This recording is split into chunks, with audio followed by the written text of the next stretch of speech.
សឹបប្រាប់បងថាអូនចង់បដូររាប់អានគ្នា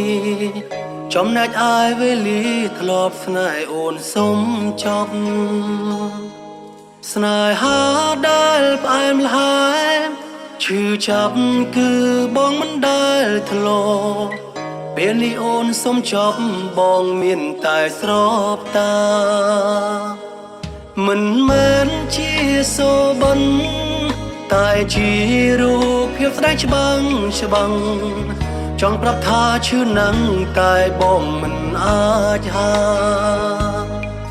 ឈឺក្បាលហើយវិលមុខសង្សារបដូរមកការរាប់អានតែខ្ញុំទៀតមិនបានព្រមគេមានថ្មីហើយជាតិនេះខ្ញុំកាត់មកគឺសម្រាប់តែគេបងចោលចង់បញ្ចប់តែតើគ្មានស្នេហ៍ក្បែរឡើយបើចង់ត្រឹមរាប់អានហេតុអ្វីពីដំបងមិនព្រមឆ្លើ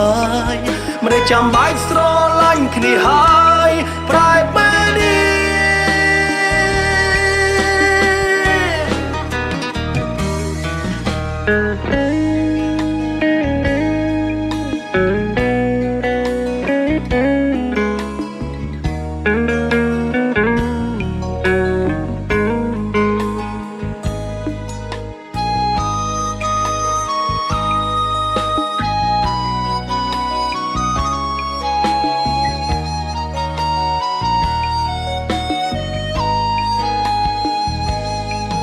មិនមែនជាសូបិន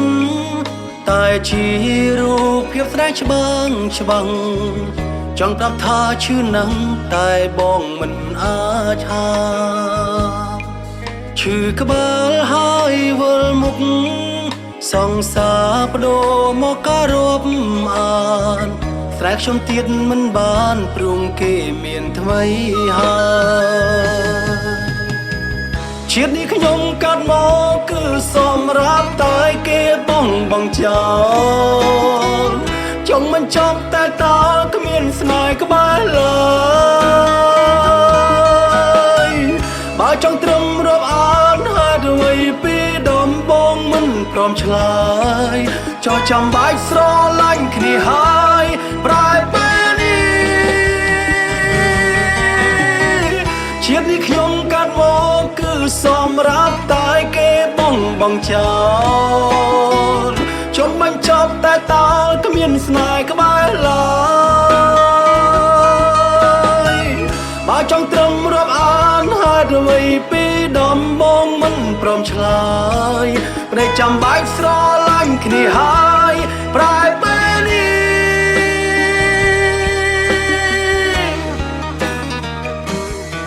មនុស្សស្មងរងគ្រោះឈឺនាងណាលឺការឈឺចាប់ខ្ញុំស្លែងចេញពីអារម្មណ៍កំពុងក្រមខ្លាំង